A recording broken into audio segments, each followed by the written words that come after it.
Welcome to ARVN, Amateur Radio Video News. The program you're about to see is free to watch, courtesy of YouTube. Thanks, YouTube. But it wasn't free to make.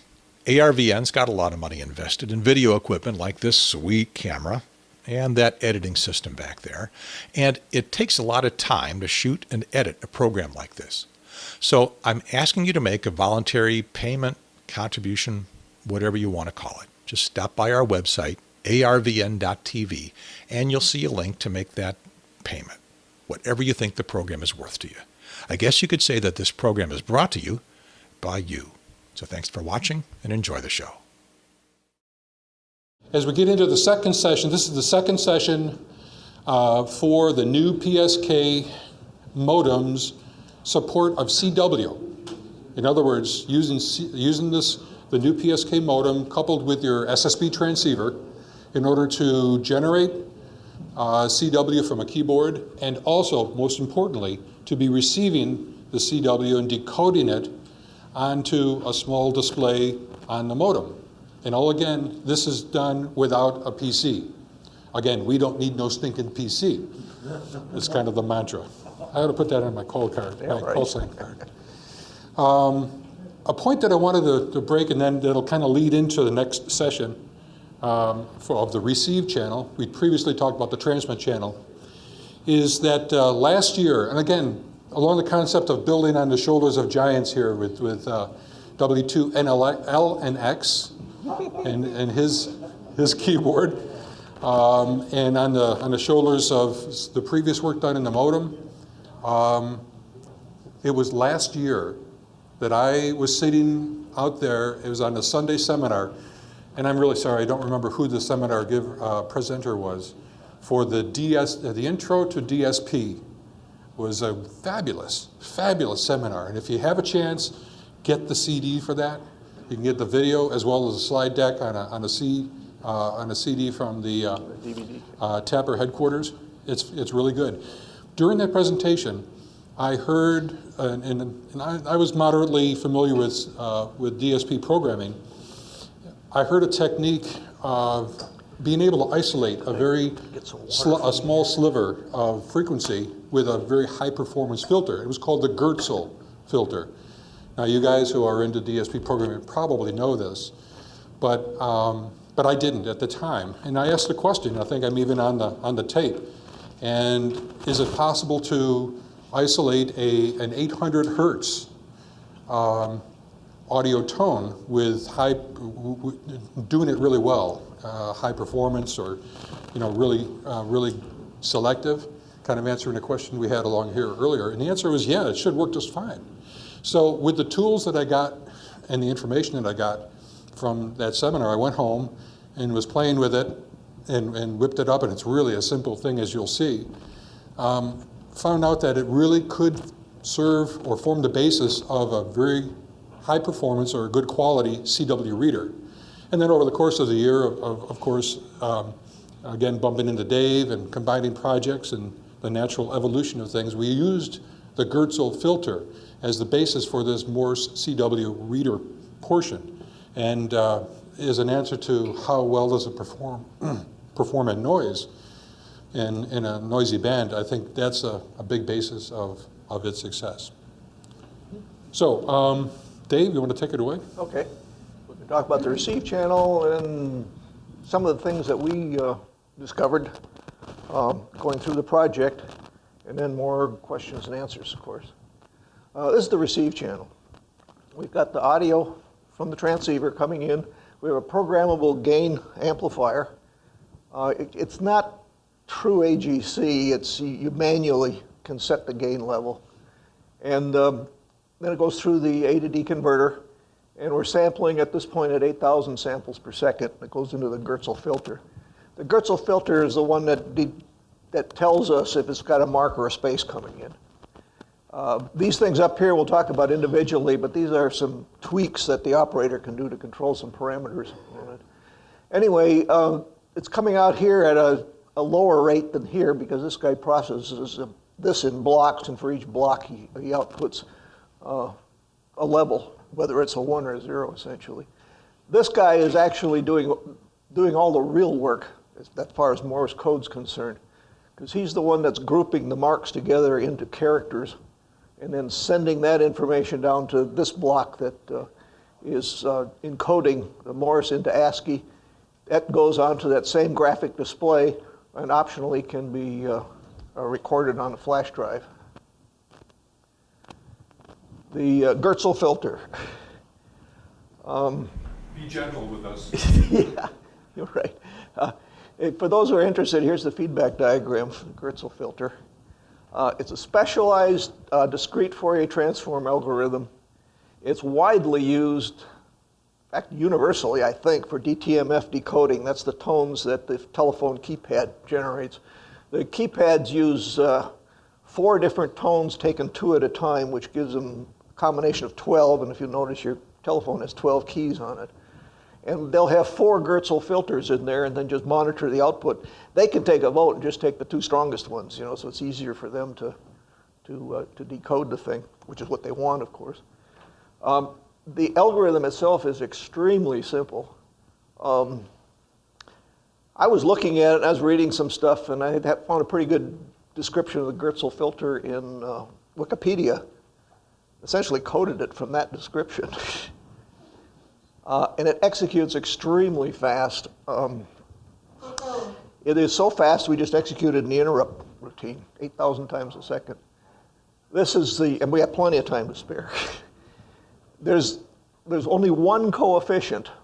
There it is. And it can be calculated ahead of time. It's based on the center frequency. In fact, this determines the center frequency, the center of the spectrum that the Goertzel filter is finding energy in, essentially. You can calculate it. Every time we tune, we have to recalculate it, but we don't recalculate it while we're running. This is the actual code that does it. The samples coming in from the ADC are this F sample. That's what this is. All this line does is translate them from, they come in a fractional notation. This translates them to double precision floating point, because that's what we want to do all the arithmetic in. The format that it comes in has a sign bit, and then the next is a binary bit and 12 bits of data, followed by 2 zeros, but it's a fractional notation. And this here is what's done on every interrupt cycle, these 3 instructions, and that's it. You start with Q1 and Q2 cleared to 0, and then as each sample comes in, we calculate this. Q1 becomes Q0, Q2 becomes Q1, and we run through that for what I call CW sub n here, which is called the Goertzel block length. The Goertzel block length actually determines the bandpass of the filter. Then once you've processed one whole block, this is just resetting everything back to 0. I'll talk about this line later.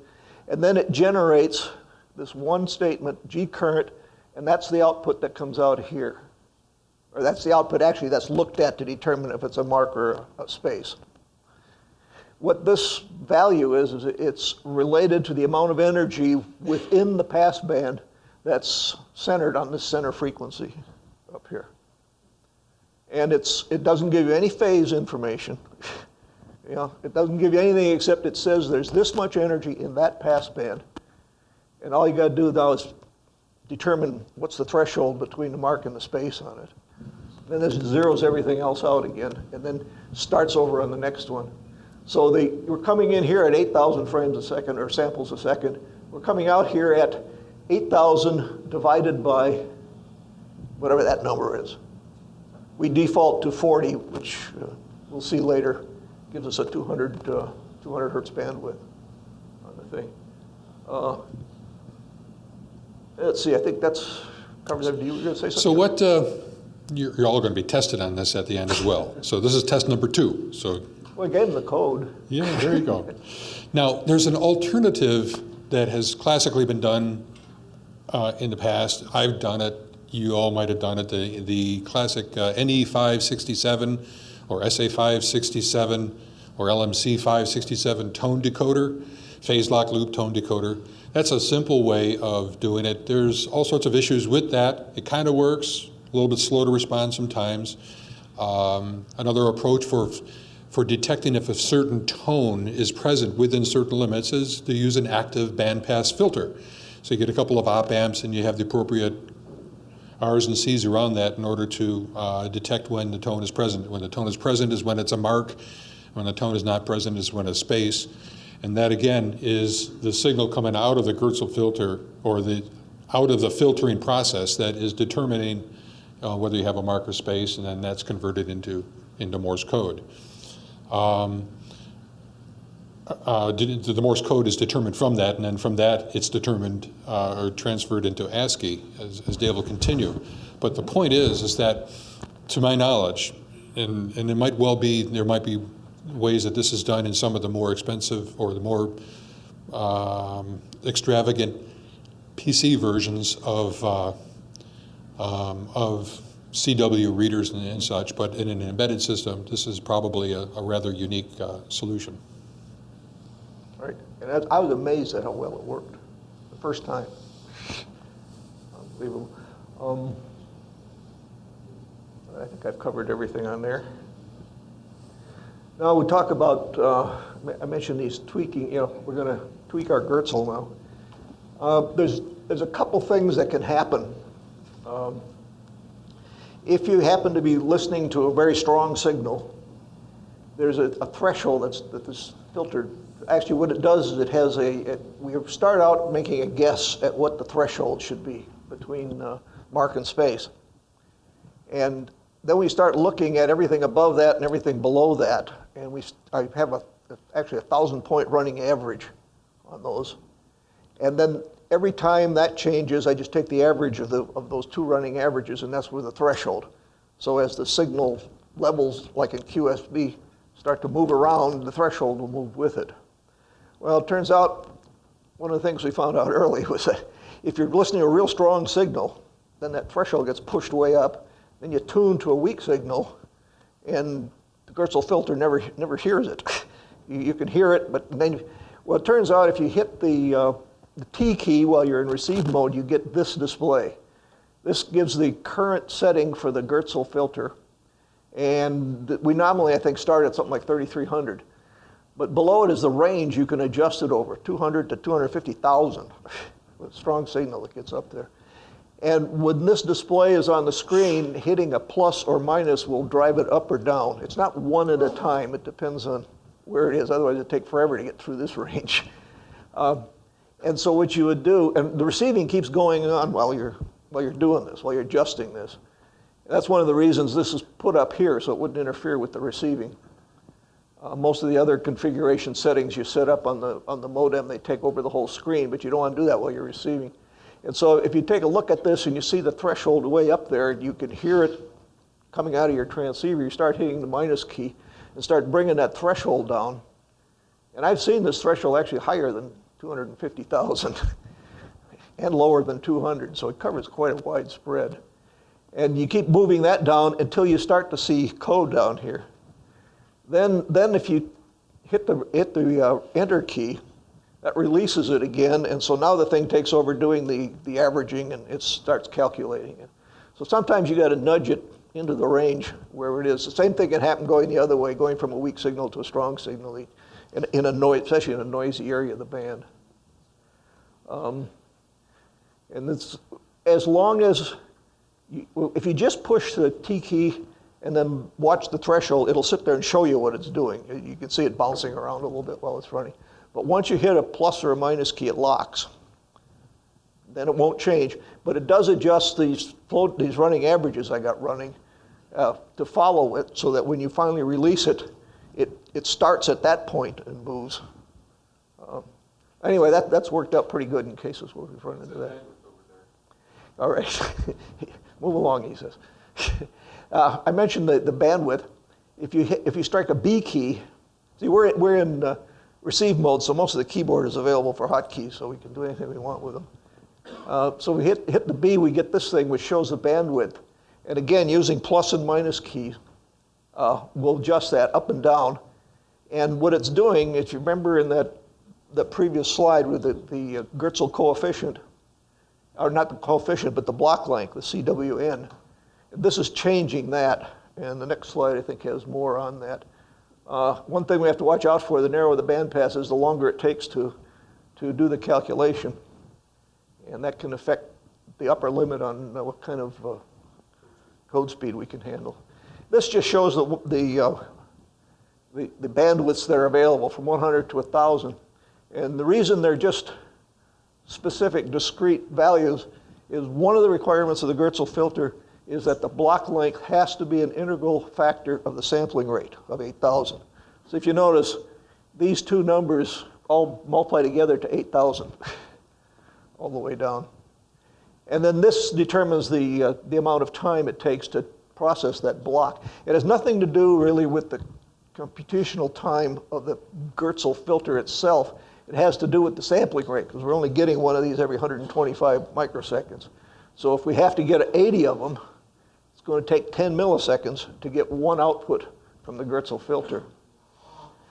Another thing I should mention, no matter what you do, we can't make the bandwidth any wider than what the transceiver is feeding us.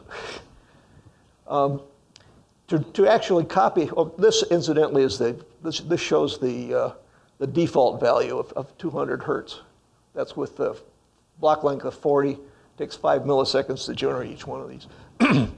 But to actually make sense out of this thing and to decode it, I'm estimating this really, TCW should be at least 4 times the time per block. In other words, 4 times this. And that puts an upper limit on, depending on the bandwidth, what kind of decoding rate you can handle. And it turns out going from 1 to 10 using this rule gives us 300 to 30 words a minute. Down here, you're limited to 30 words a minute. My gut feel is that probably to be reliable, this number should be 8. So those numbers should be cut in half. So what is the speeds that we've been able to achieve on the modem reliably? Up around 50. So from 0, essentially, whatever, to 50 words a minute? I don't know, I've never tried from 0. 1 to 50. Let's do 1. 1 to 50 maybe, yeah, right. Okay. Next thing we did mention tuning. And I said the best thing to do, I think, is to leave the transceiver pretty wide open. Don't try a bunch of filtering there, because that screws up this display. And the way the tuning works, George mentioned this covers 2 kilohertz bandwidths, actually from 500 to 2500. In CW, I limit the cursor so it won't go past the midpoint on that, so it's really up to 1500. And if you blow it up, and you can see the individual pixels, there's 128 pixels across there covering 2000 hertz, which means each pixel represents a FFT bin of 15 5/8 hertz. So that's what this is. And that shows the amount of energy. The bar graph shows how much the amount of energy coming in there. If you notice this, the cursor here is off 1. You really want to be on the highest one. It's off 1. And that could happen in a variety of ways. You can have it sitting there and the signal just popped up, whatnot, or you're a little sloppy in tuning it and whatnot, which is all fine. But there's an acquire function which you can activate with the end key. It's also activated automatically every time you tune it. That causes it to look for it looks over a band of 5 of these bins, 2 up and 2 down from the cursor, and the one that has the most energy in it, it goes to. Here you hit acquire and notice it's popped over to this guy. And that changes the frequency and changes that Gertzel coefficient. That's the difference it makes. This is that expression again. And so that's the way we handle tuning, as you can call that. Now, mark grouping. This probably, another one. Everything with a wider box around it screws up the spacing. Anyway, one of the things that's unique about CW from the other digital modes is it's not modulating the signal. It's not modulating phase, amplitude, or frequency. It's really modulating time. And it's the time of marks and the time durations of spaces. And in doing this, we have to work from averages.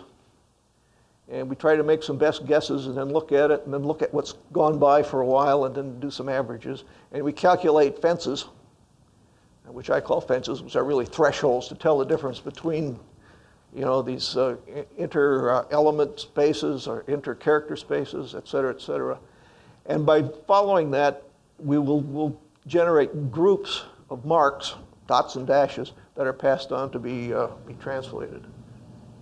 Is this where CW Robot came in as a bit of a reference? Yeah, CW Robot. That CW Robot, I haven't been able to really trace down much on it. It's from an old '73 magazine article, and I could never find the article itself. Apparently, '73 had some problems with their copyright contract, and as a result, they can't publish any of their old articles. So they're just not available. Is Rob Froney here at this DCC? Rob was at last year's, and he made a presentation on CW Robot. I thought it was partly his as well, or maybe he enhanced it. No, this was RoboCopy. RoboCopy is the one that I used. Okay. I couldn't find the article, but I could find some source code and descriptions of it. And so we use that. Whoops, excuse me, wrong button. Marks. We really use marks to generate TCW, and the reason for that is marks are much more reliable than spaces, because most of them are generated by a keyer or by a computer or whatnot. The spaces, you get the guy's fist involved much more. So we use the marks.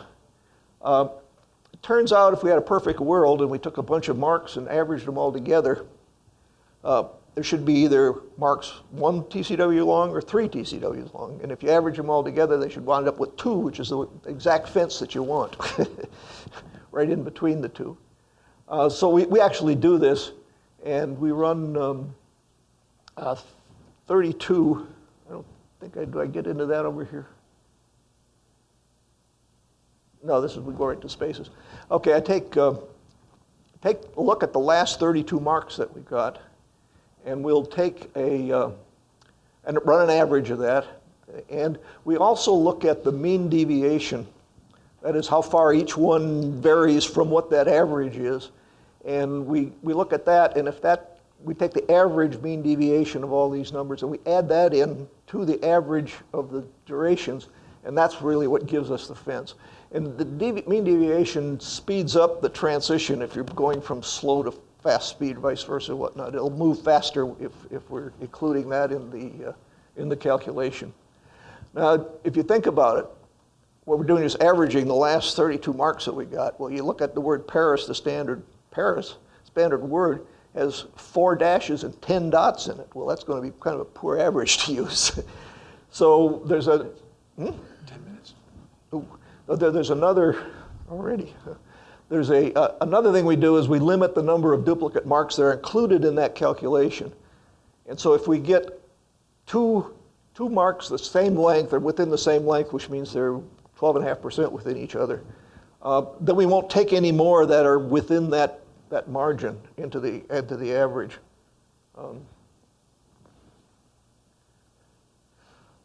Spaces come in 3 flavors. They're a lot harder to work with because we got the space between words also.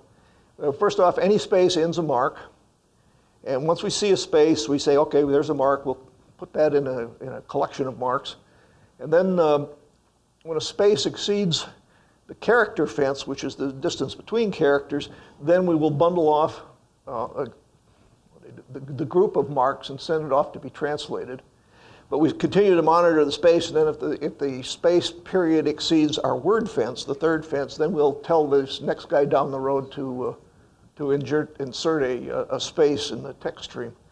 After that, we just wait until the next mark starts, because the space between words can be as long as we want, as anybody wants.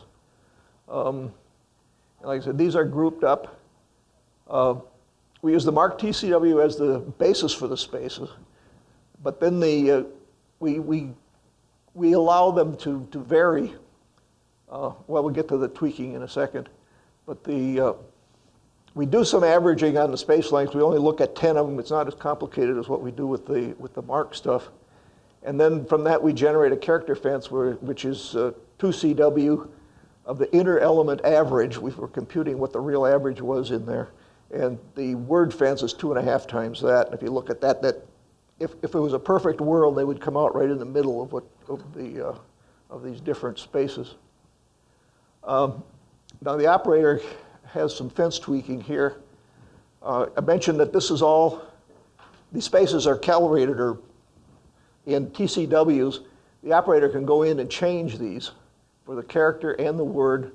And as long as well, first off, if you first hit, like here, you hit C and this display will come up. You'll be monitoring what that is. That might be changing. It usually doesn't change much. But then once you hit plus or minus, you can change this, and these are in units of tenths of TCWs. You can change them. Once you change them, again, they're locked, like that threshold was locked. And they'll stay that way until you hit the return key. You can do the same thing with words, with the word spacing. This just shows how I translate from, the marks are put in an 8-element array. And we use a weighted sum to generate an index into this array. If you look, here's our friend the C again. And the encoding is similar to the way that we do on the transmit side, where here's the first dash, dot, dash, dot for the C. The weighting factor happens to be the index into the array raised to, or that value to use to raise the power of 2. So 0 becomes 1, 1 becomes 2, 2 becomes 4. Multiply these two together. If you add those up, you'll see you've got 20, 24, 25. Go down this table, 25, and there's a C. That's the way the decode is done.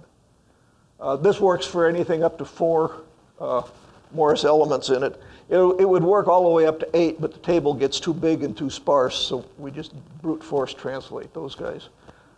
If we receive something that overflows this buffer, we generate a pound sign.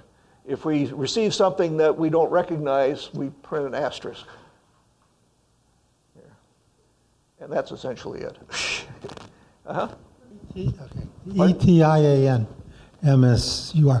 Is there a name for that sequence? For this? Yes. No, but it's kind of interesting. You know how the codes were first assigned to Morse code by the frequency of usage in English text. This table then actually represents that usage.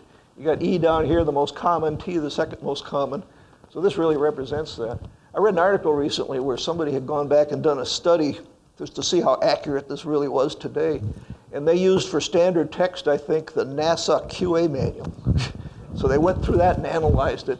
And they only found 2 or 3 of these letters that would be swapped with their pairs if they went through that same exercise today, which I thought was kind of interesting. So here you see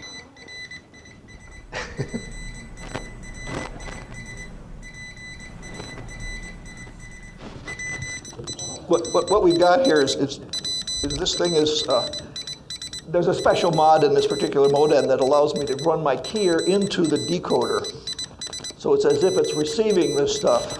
And of course, we're using our friend Paris again. But it demonstrates, we're running like at around 20 words a minute at this point. Getting too close. You can see how it stutters a couple times. And now it's back in sync. We're up over 40 words a minute. Just to be clear on what we're doing here, we've got an audio source, an audio Morse source from in this MFJ keyer, memory keyer, that has Paris, P-A-R-I-S, encoded into one of its buffers. And we're sending it to the modem, which is receiving that audio much as it would be receiving audio from a transceiver, and it's decoding it. So it's maybe not as it's quite clean compared to what you'll see over in the demo room with actual signals. And of course, this is rather perfect code coming in from the MFJ keyer, but nonetheless, it demonstrates the speed and the translation and even the delay that we referenced here. Now you notice that the letter appears at the end of the character, of course. Do you want to type? Can I put it in transmit and type? Or...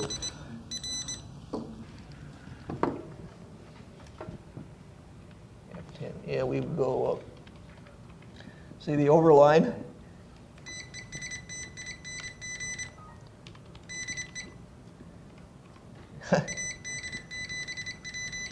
So again, he's typing faster. Well, here, I can.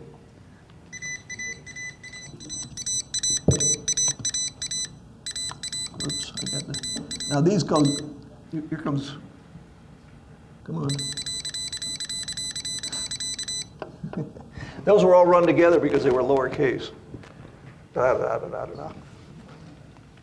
But And those are, since it was typed at the keyboard, these are tones that would, okay, Frank, you can probably turn it off.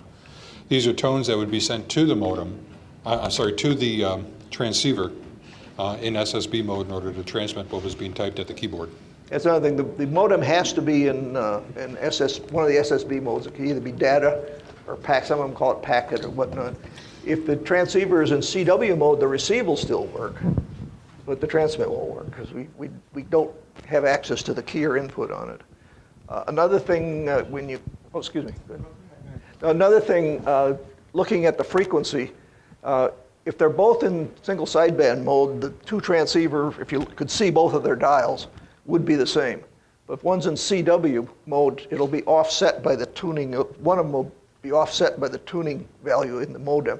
If the modem is set for 800 hertz, well, wait a second, now, if you set for 800 hertz, then the transceiver that's receiving it will be set for 800 hertz higher than the one that's transmitting it.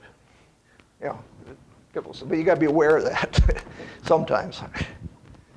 Excuse me. This is a question for George. Do you plan to merge the NUE PSK functionality into the SDR cube, or the question really is the SDR cube big enough to contain both functionalities? In a word, yes. To both, actually, yeah.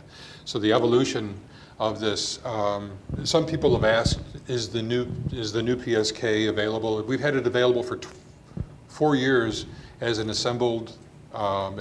tested and assembled and tested thing that you could buy. Also had it available as a kit. And just recently, we've run out of the stock that I had for the assembled and tested, so it's not available anymore as assembled and tested, and only a few kits are left.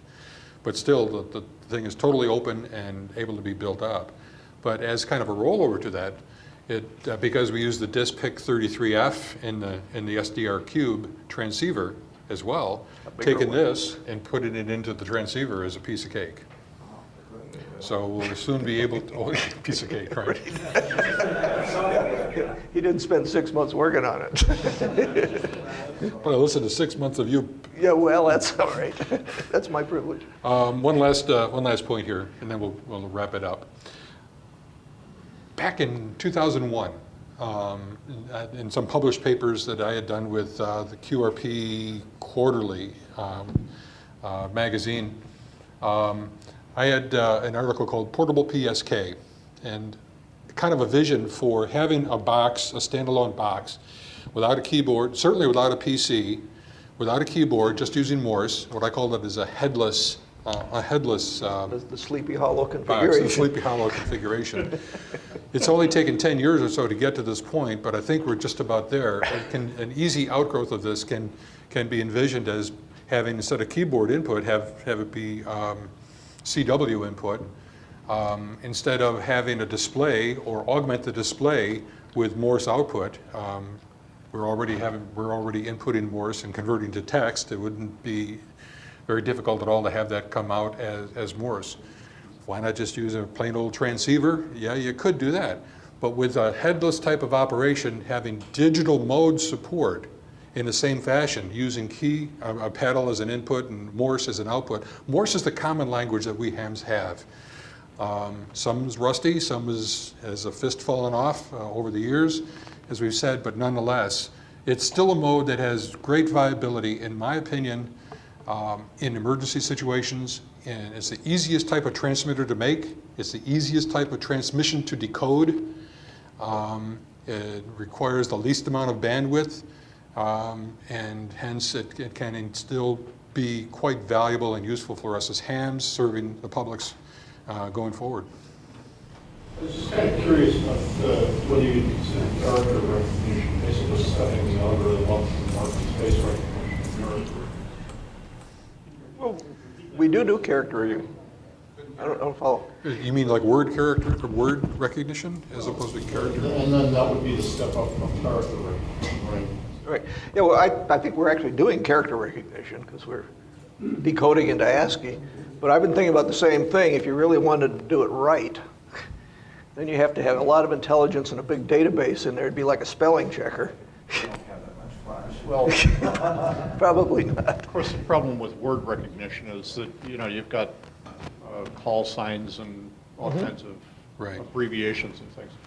But when I was talking about word character recognition, I was saying, well, actually modify the mark and space recognition based on the character recognition on the fly, so that maybe you'd have 4 or 5 characters in there before you actually. Oh, I see. Not really necessarily going through, is it a mark and a space, and what's TCW, and how does that translate via?